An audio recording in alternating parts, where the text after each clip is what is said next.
He's not an activist.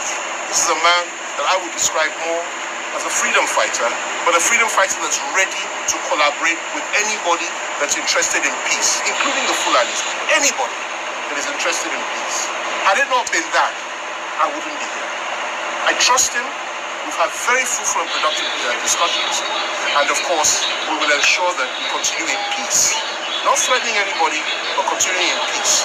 But in the name of God, I want to appeal to the Nigerian people, and I say it here, it is very, very important that they appreciate just how hurt and just how much anger is in the Southwest about the killings of our people. Those that are doing this must be apprehended. Our forests must be liberated. The government, the federal government, must do a lot more than it's doing to liberate, not just in Oyo State, Ogun State, all the Yoruba states. Let those that are killing go. We didn't say Fulanis and Hausas should all go. We didn't say that. There are millions of Fulanis and Hausas that are doing well, that have been living here for generations, and are peace-loving people. We're not racists, but we are against criminals. And I speak for myself. I'm sure I speak for Chief as well. And I'm sure that I speak for millions of Yoruba people. We're peace-loving, we want peace, but at the same time, let there be justice, let there be equity. And we should not have to live at the mercy of those that want to kill our people and also rape our women. Finally, one more thing I'll say is this. I'm pleased with the fact that the Minister of Defense himself said just yesterday that Nigerians should stop running from these bandits and these killers. The Nigerians should also rise up to defend themselves, and the Nigerians should stop being cowardly. Those are the words he used. Well, Sunday Igboho has proved that not all Nigerians run away. Not all Nigerians are cowards, and not all Nigerians will refuse to defend themselves. And I'm happy about that, and I'm happy that his position has been endorsed by the Ministry of Defense. And I want to send this signal message to the whole country. We as a people will not run away.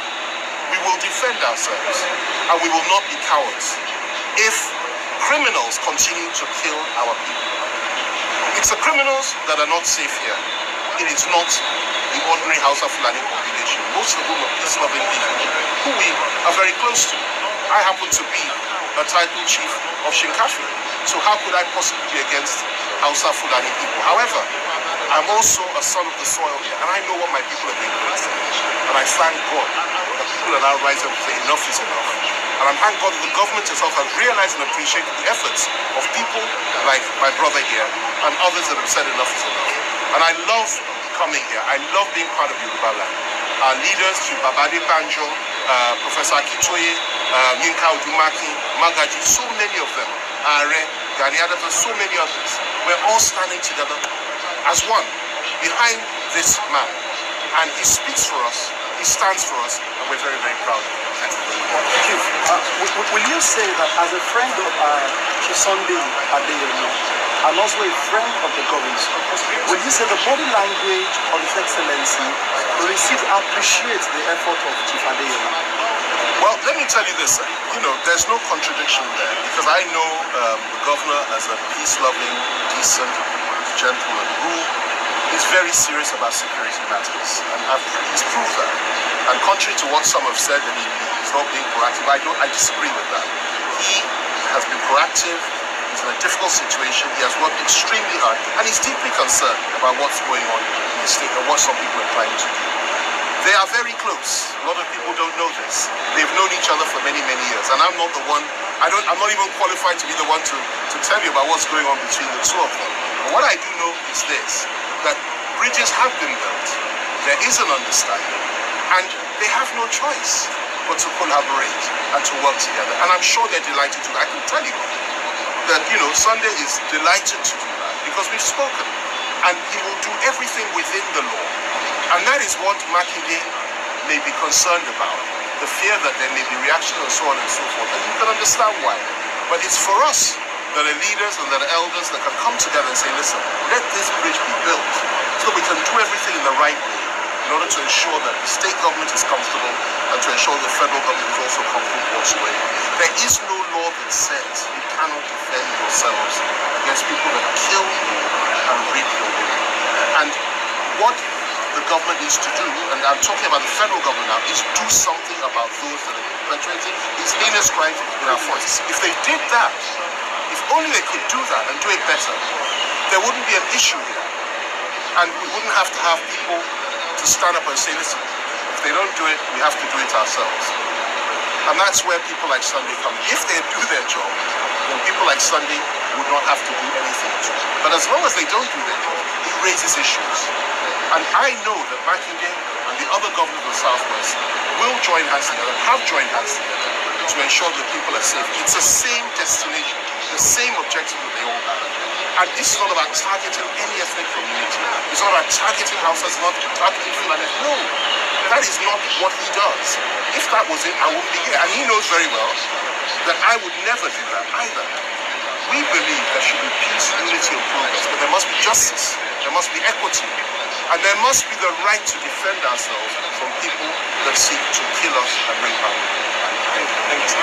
Sir, we should support the call that individuals should be licensed to carry sophisticated arms as requested by Taraba State Executive.